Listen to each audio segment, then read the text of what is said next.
안녕하세요. 알기 쉬운 한자풀이 7강 시작하겠습니다. 먼저 퇴승, 오를 승자입니다.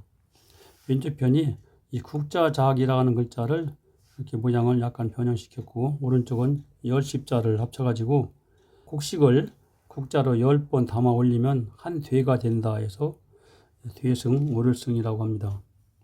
승인이라고 하면 끌 인자와 합쳐가지고 위로 끌어올린다는 뜻이고, 날비자, 새가 두 날개를 펴고 있는 모양인 이런 글자와 오를성자를 합쳐가지고 새가 두 날개를 펴고 하늘 높이 올라서 날아간다는 뜻입니다.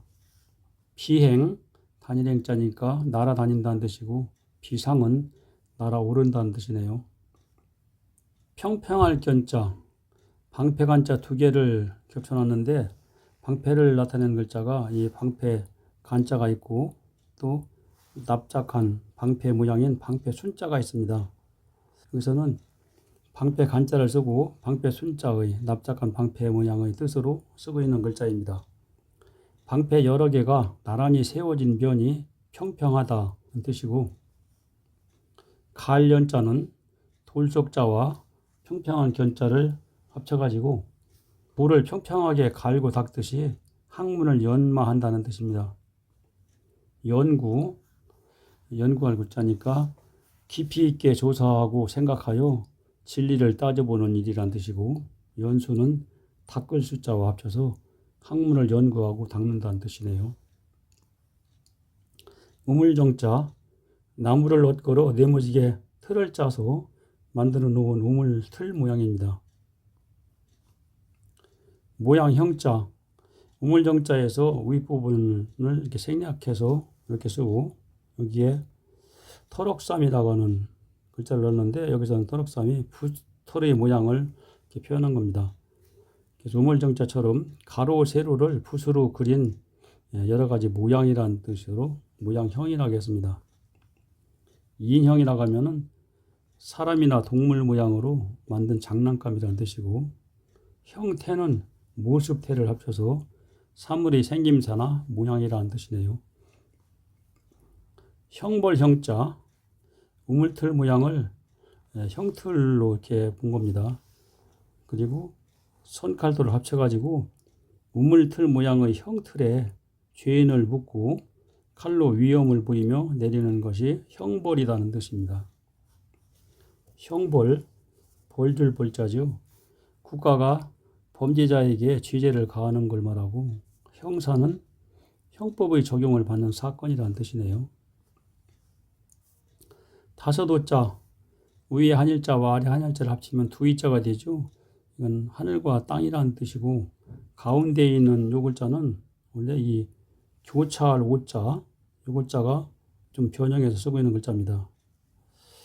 하늘과 땅 사이에 교차하면서 작용하는 오행의 종류가 5가지다.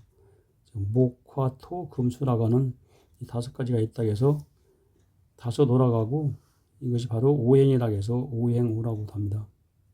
오행이라고 하는 것은 우주 만물을 이루는 5가지, 즉 목, 화, 토, 금수를 말하고, 오색은 대표적인 5가지 색깔, 파랑, 빨강, 노랑, 흰색, 검정을 말합니다.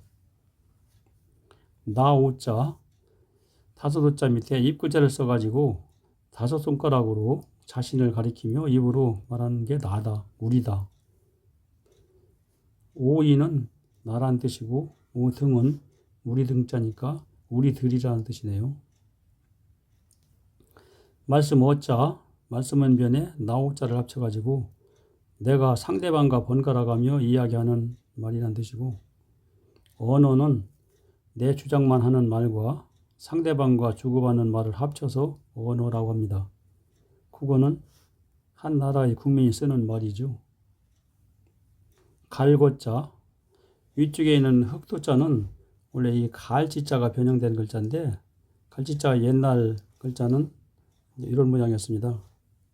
이 글자에서 양쪽 날개를 생략하고 이렇게 흑도자로 이렇게 변형해서 쓰고 있는 글자고, 아래 부분 요 모양은 원래 이 구덩이 감자가 변형된 글자입니다.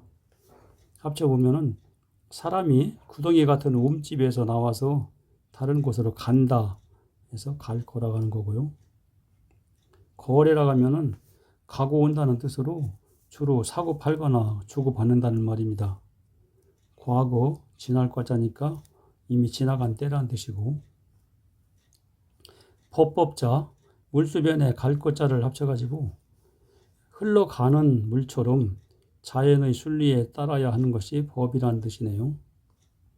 법률, 법집률자와 합쳐서 국가의 강제력을 수반하는 온갖 사회 규범이라는 뜻이고, 법치는 다스릴 치자니까 법률로 나라를 다스린다는 뜻입니다.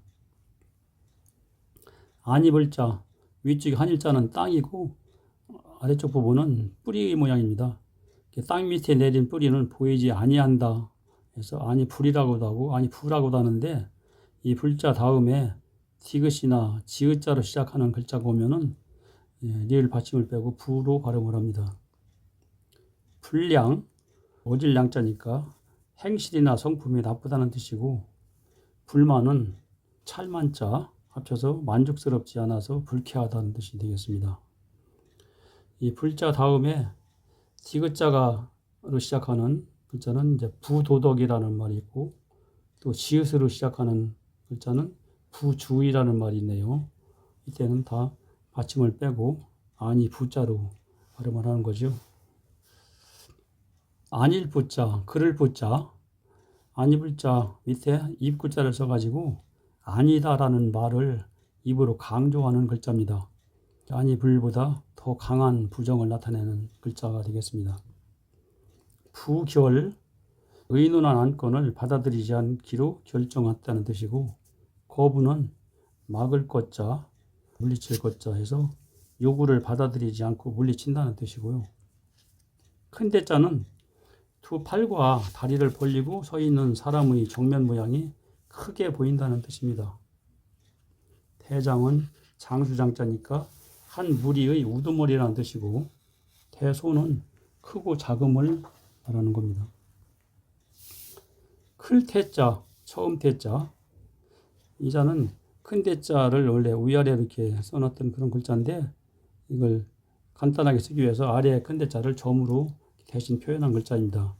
그래서 큰 것 중에 가장 큰 것이다 그래서 클태, 가장 처음이다 해서 처음태라고 합니다. 태양은 하늘에 뜨는 해를 태양이라고 하고, 태초는 처음 표자니까 하늘과 땅에 생겨난 맨 처음이라는 뜻이네요. 구불요자, 큰 대자 위에 삐칠뼈를 했는데, 큰 사람이 고개를 갸우뚱하고 이제 구부린 모양입니다. 다른 글자 합쳐 쓰일 때는 전부 다 구불요라는 뜻으로 쓰이고, 젊은 사람이 고개를 떨군 모양 같아서 일찍 죽었다 해가지고 혼자 쓸 때는 일찍 죽을 요라고 합니다. 요절했다, 꺾을 절자니까 젊은 나이에 일찍 죽었다 그런 뜻입니다. 웃음소자, 대나무 죽자 밑에 구불요자를 합쳐가지고 대나무가 바람에 휘어지는 모양처럼, 즉 구부러지는 모양처럼 사람이 고개를 젖히고 웃는다는 뜻입니다. 담소, 말씀 담자 합쳐서 웃으면서 이야기를 나눈다는 뜻이고, 폭소는 폭발할 폭자와 합쳐서 폭발하듯이 갑자기 터져나오는 웃음이라는 뜻이네요. 하늘천자, 큰 대자 위에 하늘이 펼쳐진 모양인 한일자를 합쳐가지고 위쪽에 크게 펼쳐져 있는 하늘이라는 뜻입니다. 천지, 하늘과 땅, 즉 온 세상을 가리키는 말이고, 천당은 집당자인데 하늘 위에 있다가는 그 신의 전당을 말합니다. 보낼 송자, 오른쪽에 있는 이 글자는 원래 이 불시선이라고 하는 글자입니다. 받쳐들 공자 위에 불화자를 붙여가지고 손으로 받쳐들고 있는 불시라는 뜻인데, 이 불시선자의 모양을 이와 같이 변형시켜 놓은 글자입니다. 그리고 여기에 착받침을 붙여가지고 딸이 시집갈 때 여자 종에게 불시를 받쳐들게 하여 딸려 보낸다 해서 보낼 송이라고 하는 글자입니다. 송별, 다를 별, 나눌 별자 합쳐서 떠나는 사람을 이별하여 보낸다는 뜻이고, 송금은 돈을 붙여서 보낸다는 뜻이네요. 지압이 붙자 큰 대자 위에 상토를 나타내는 이렇게 세로로 하나를 긋고 상토를 고정시키는 동군 모양을 이렇게 가로로 넣어가지고 큰 사람이 되어서 장가를 들어 머리에 상투를 틀고 동굿을 꽂은 남자 어른이라는 뜻입니다. 또 지압이라고도 하지요. 지압이는 남편을 뜻하는 거고 또 성인이 된 사내라는 뜻으로도 쓰입니다. 부부, 지압이부와 지엄이부를 합쳐서 남편과 아내라는 뜻이 되겠죠. 농부는 농사 짓는 일을 직업으로 하는 성인 남자라는 뜻이고 이를 실자, 이를 실자는 손숫자의 맨 위쪽 부분을 이렇게 아래로다가 하나를 이렇게 옮겨가지고 써놓고 여기에 끌리자, 끌어당긴다는 뜻의 유골자를 합쳐가지고 손에서 물건이 떨어져 나가서 잃어버렸다는 그런 뜻입니다. 실수라고 하면은 손에 있는 물건을 잃어버린 것처럼 조심하지 않아서 잘못한 것을 말합니다. 득실, 얻을 득자 합쳐가지고 얻음과 이름을 나타내는 글자죠. 화살시자, 화살의 모양을 나타내는 글자인데 이런 화살촉과 화살대를 활줄에다 끼우는 이런 오니 모양이고 이것이 잘 날아가도록 이게 장식한 모양, 이거를 이렇게 글자로 표현한 글자입니다. 궁시 하면은 활과 화살이라는 뜻이고 유시는 흐를 유자니까 목표를 벗어나 빗나간 화살이라는 뜻이네요. 짧을 단자, 화살 시자 오른쪽에 제길 두자를 합쳤는데 제길은 그림에 있는 것처럼 모기 같은 걸 말합니다. 이런 제길은 신에게 잘 보이기 위해서 그 굽을 높게 만듭니다. 제기의 굽이 아무리 높다 해도 그 길이를 화살로 재기에는 너무 짧더라. 짧을 단이라고 했어요. 제기의 길이가 모자란다는 뜻이죠. 옛날에는 물건의 길이를 화살로 쟀다고 합니다. 장단, 진장자와 짧은 단이니까 길고 짧다는 뜻인데 좋은 점과 나쁜 점이라는 뜻으로도 쓰입니다. 단점, 잘못되고 모자라는 점을 말하는 것이고 알시자, 화살시와 입구자를 합쳐가지고 여기서 입구는 관역의 모양을 나타내는 글자입니다. 화살이 관역에 적중하듯이 어떤 내용을 정확하게 안다는 뜻이고 지식이라면 식자도 알식자네요.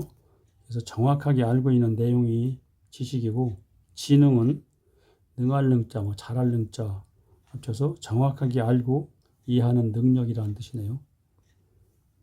지혜지자, 슬기지자, 알지자 밑에 해일자를 합쳐가지고 해처럼 밝게 아는 게 바로 지혜다, 슬기다 하는데 지혜의 순수한 우리말이 슬기라고 합니다.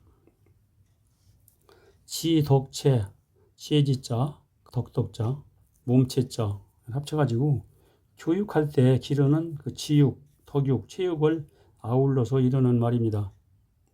충지, 무리중자와 지혜지자를 합쳐서 여러 사람의 지혜, 즉 중지를 모은다 가지고 여러 사람의 지혜를 모은다. 최후후, 관역구자, 사람인 면이 있고 위에 언더검자를 이렇게 반대로 돌려놓은 모양의 글자, 밑에는 화살 시자가 들어있고 그 사이에 한일자가 그어져 있는데 이 글자가 바로 관역의 모양입니다. 합쳐보면 사람이 화살을 쏠 때 언덕 아래에 세워놓은 관역이다. 그래서 다른 글자 합쳐질 때는 모두 관역이라는 뜻으로 쓰입니다. 그리고 활을 쏘아 관역을 잘 맞추는 자에게 벼슬을 봉한돼서 제후라는 말이 나왔습니다. 혼자 쓸 때는 제후라고 그러지요.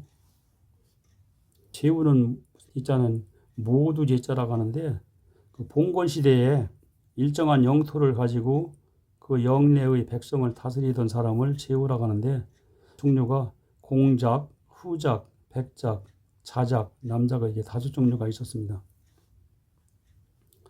기후후자, 이건 관역후자의 사람인자와 글자 사이에 이렇게 세로로 하나를 이렇게 그어놨는데 이게 바로 깃발의 모양입니다.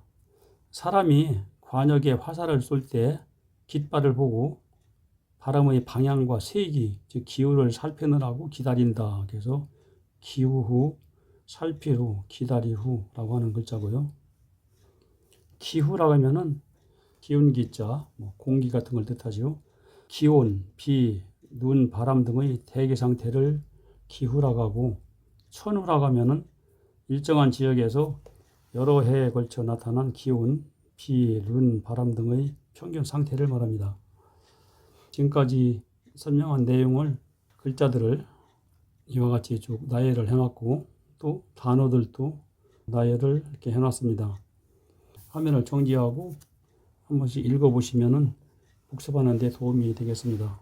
이상 7강 강의를 마치겠습니다.